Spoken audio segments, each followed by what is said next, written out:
Welcome back to the credibleDEV YouTube channel. Today, we're going to be talking about bash scripting. If you're not familiar with bash scripting, maybe you've used Windows and PowerShell, or you've wrote batch files or something like that. It's similar to those, but more powerful than something like a batch file, probably, I'd say, at least in my opinion. That may not be exactly true. I've never compared them apples to apples, but they're very similar. So you can take Linux commands and kind of chain them together. You can use conditional statements like if, else. You can do comparisons, functions. There's all sorts of things that you can do with bash scripts. So I wanted to give you an introduction into bash scripting, so that way you can get more familiar with it and hopefully use it to your advantage. Definitely, if you are a system administrator on Linux, you probably already know bash scripting, but if you don't, you really need this in your toolkit to make your job easier, because you can manipulate files, you can check on processes, send emails. There's all sorts of things that you could potentially do with a bash script, and that makes it very useful for the average Linux user and for system administrators as well. Just think of all the automation that you could do and how much time you could save on things that you're already doing. So let's go ahead and jump into our first bash script. And today we're just going to be going over some basics like variables, a little bit of arithmetic type stuff like adding and getting user input. That's a very important thing that you might want to be able to do. So to get started, you're going to need to open up a code editor. Doesn't matter what you use. You can see I have VS Code here on my screen, but you can use literally any editor that you would like, whatever you're most comfortable with. Now, before we actually code up the first script, we need to find out where your bash executable is. So to do that, you need to pull up a terminal, and you're going to type in which bash. Now you can see here that it gives me a path, and we're going to need this path because we're going to put it at the top of our script with something that's commonly referred to as bash bang, hash bang, shebang. There's all sorts of terms for it, but basically what it looks like is this. Let's first create a file here, and we'll just call this learn bash, and we'll give it a file extension of sh. So what this looks like is you have the hash symbol and then an exclamation point. And then you're going to put what was in, or what the which bash, sorry, getting tongue tied there, command gave you, which was user bin bash, I think. Let me pull it back up and look at it. Yeah, user bin bash. So we just put this after that. And that is basically just telling the script where it needs to find the interpreter, the bash shell, at to be able to run the script. And after this, we can put whatever bash scripting code that we want into it. So as a simple example, we'll just echo something out, which echoing just means print something to the screen. So we just type in echo, and we'll type in hello YouTube. And we can save this file. Now, before we can run this file, we actually need to make it executable. So to make it executable, you're going to type in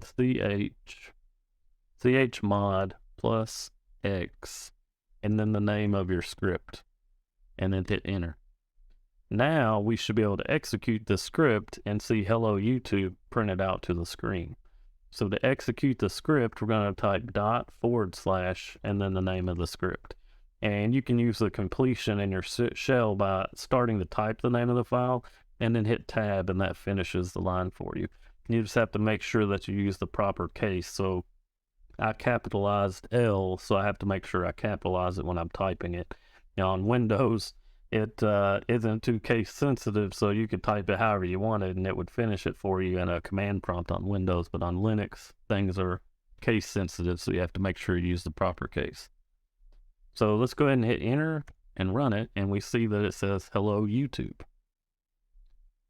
The next thing that we want to talk about before we get too far into this is comments. So to make a comment in a file, which you should do so that way you can document what your script is doing, it's very important. It'll help you later when you come back to the script 5 years down the road and you're like, what the heck did this do? Having comments in your scripts is really important. So to do a comment, you just use the hash character and type comment. Now, when you do that, we'll save it again. We've already made this executable, so we don't have to do that a second time. We can just simply run it. So when we run it this time, you'll notice we don't see that comment where we put this as a comment. There are ways to do multi-line comments in bash scripts, but generally it's better to do them this way because the multi-line way gets difficult to read and interpret, and it kind of just muddies up the code some. So I suggest that you just use this method for your comments. So now we've got our first script created, we've made it executable, and we've ran it to print something to the screen. So let's talk about variables.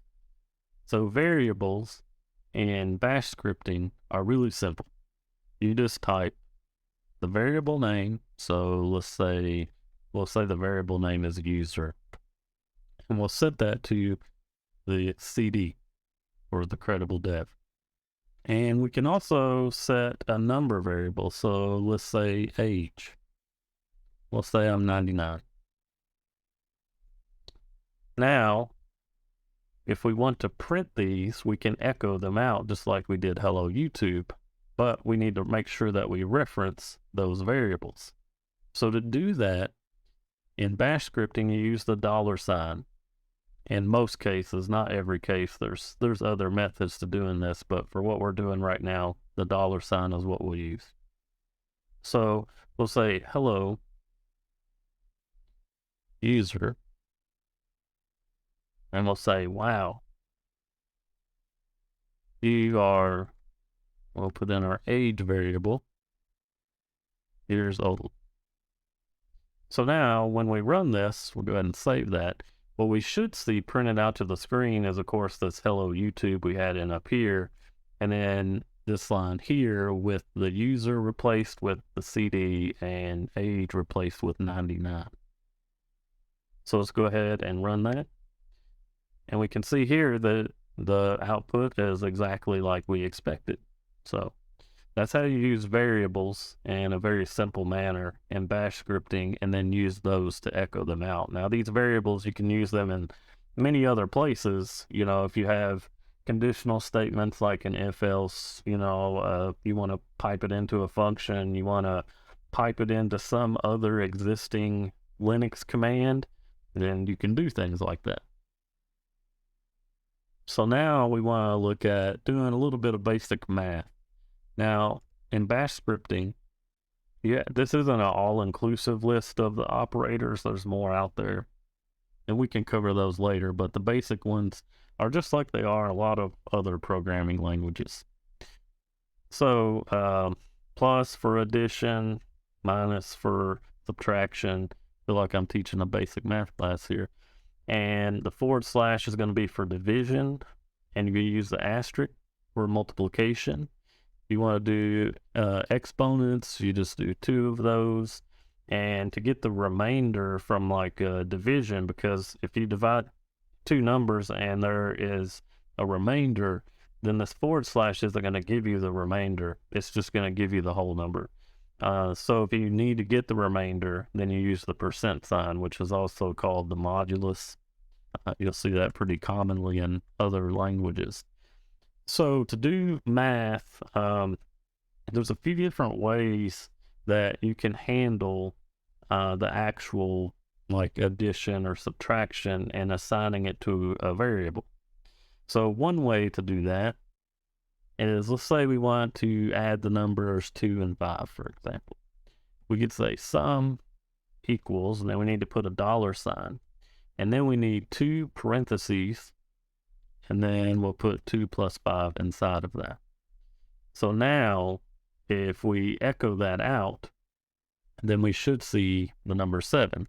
So we do echo, and we'll say the sum is and we'll put our variable because we assign that to the variable sum. We do that and save it, and then we'll run it again. We'll see down here that the sum is 7, which is exactly what we expected. Another way to do this is with let. So we can type let, and we'll say sum, and we can overwrite that original variable that we had, which was 2 plus 5. We'll replace it with something different this time. So when you use let, you can just do equals, and then we can do 5 plus 5, for example. So if we echo this out, again, using the same variable, we'll say the sum is now sum.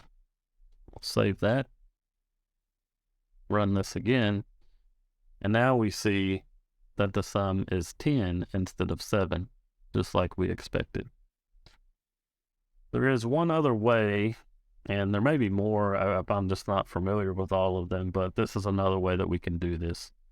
So we can say sum equals, and we need to use this backtick character like that, and expr for expression, and then we'll say 2, actually let's do some different numbers. Let's do 10 plus 10. Now what's important to note here is that you need to have spaces between the number and whatever operator that you're using and the second number. Now we'll do another echo.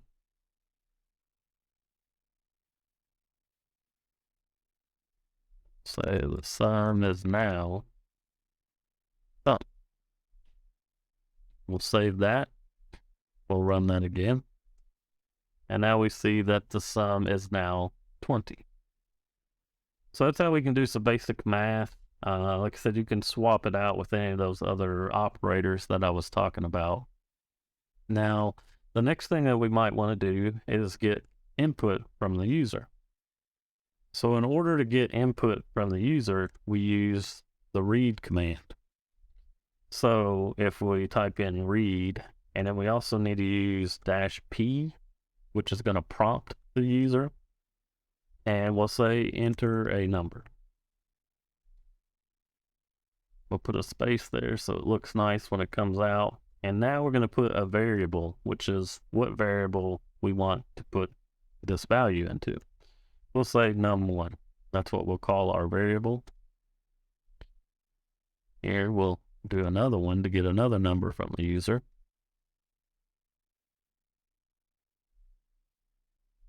And we'll put that one in the num2 variable. So now what we could do is sum these two numbers and print it back out to the user. So we'll set another sum variable. And you don't have to call this sum, that's just what I'm using in this example. We'll put the $sign, we'll do our opening parentheses and closing, and then we will sum these two numbers. So num, gotta put the $sign in there, num1 plus num2.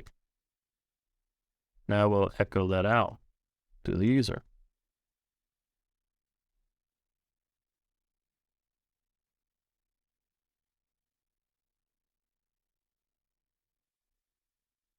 Just like that. So now, go ahead and run this again. It should stop and prompt us to enter a number. So let's enter 30 and 20. And we can see the sum is 50. So that gets you started with how to use variables, how to do a little bit of math, get user input, and that should give you some ideas on things you can play with your bash scripting. Now I'll be doing another video that'll cover if-else statements and some looping, like while loops, for loops, things like that. And then we'll continue to go from there into functions and working with files, how you can do string manipulation, all those kinds of tasks that can be really useful and very powerful if they're used properly. And if you got a little bit of imagination, you can do some really cool things with just a simple bash script. So if you want to see that next video, make sure you're subscribed. Also keep an eye on the blog because that blog post is already up, and I'll continue posting future posts about bash scripting on there. And I tend to post on the blog before I create videos, so be sure you always check out the blog. Follow me on Twitter. You can get updates there on my latest post. And that's it for this video, so I'll see you next time. Thanks for watching. Everybody have a great day.